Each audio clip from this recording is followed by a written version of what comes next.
O'zingizni yo'qotadigan boshqa gap bor. O'g'lingizni zinhor va zinhor asalim va shakarim deb erkalamang.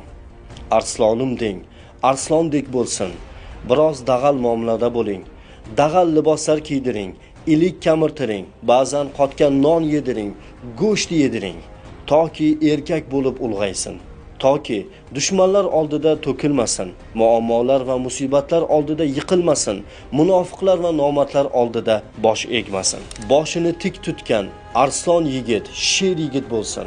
Shunday yigit bo'lsinki, fe'li bo'riday, na'rasi sherday bo'lsin. Gulbachcha, yumshoq bola, nozik yigit bo'lmasin. Oilasini, zaiflarni, mazlumlarni, vatanini himoya qiladigan, so'zi ham, qo'li ham, aqli ham, tili ham, ilmi ham botir yigit bo'lsin. Zero o'g'il farzand sizning va vatanimiz